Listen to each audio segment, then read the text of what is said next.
மக்களே, உங்களில் எத்தனை பேருக்கு இந்த ஒரு ஆப்ஷன் ஊபரில் கொடுத்துருக்கான்னு தெரியல. ஸோ பாருங்கள், இப்போ டிரைவ் பாஸில் பார்த்தீங்கன்னா இதுக்கு முன்னாடி அன்லிமிடெட் பாஸ்ன்னு 2 பாஸ் மட்டும்தான் இருந்துச்சு. 24 மணி நேரத்துக்கு 109 ப்ளஸ் 18% டேக்ஸு. அப்புறம் 72 மணி நேரத்துக்கு 259 ப்ளஸ் 18% டேக்ஸ், கிட்டத்தட்ட 310 ரூபா அந்த ரேஞ்சில் வரும். ஸோ இந்த 2 அன்லிமிடெட் பாஸ் மட்டும்தான் வச்சுருக்காங்க. இப்போ புதுசாக ஏர்னிங் பாஸ் அப்படின்ட்டு 2 பாஸை இன்ட்ரோடியூஸ் பண்ணி வச்சிருக்காங்க. இது என்னன்னு பார்த்தீங்கன்னா 169 ரூபா ப்ளஸ் 18% டேக்ஸ் நம்ம கட்டணும் அப்படின்னா கிட்டத்தட்ட 2000 ரூபாய்க்கு நம்ம ஓட்டிக்கலாம். 180 நாள் வேலிடிட்டி அப்படின்ற மாதிரி தந்திருக்காங்க.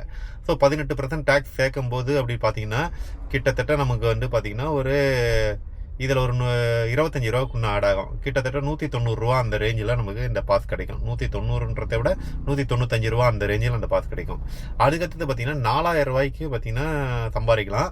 ஆனால் அது 279 ரூபா ப்ளஸ் டேக்ஸ் ப்ளஸ் 18% டேக்ஸ். அப்படி கணக்கு பண்ணும்போது ஒரு 330 ரூபா இல்லைன்னா 340 ரூபா சம்திங் ரேஞ்சில் வரும். இதை கட்டினோம்னா கிட்டத்தட்ட 4000 ரூபா சம்பாரிச்சிக்கலாம்.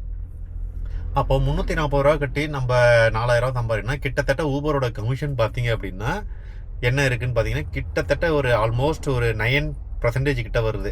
ஆக இவங்க கமிஷன் மட்டுமே 9% எடுக்கிறாங்க. இது இல்லாமல் ஒவ்வொரு ட்ரிப்புக்கும் பார்த்தீங்க அப்படின்னா அவங்க வந்து 5% வந்து ஜிஎஸ்டி பிடிப்பாங்க. இது இல்லாமல் இன்சூரன்ஸுக்கு ஒரு அமௌண்ட் பிடிக்கிறதுக்கான வாய்ப்புகள் இருக்குது. இப்போ பிடிக்கிறாங்களான்றது எனக்கு தெரியல.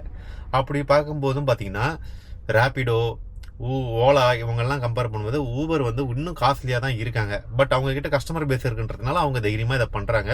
இதை பற்றி உங்களுடைய கருத்துக்களை கமெண்ட்டில் சொல்லுங்கள், பார்ப்போம்.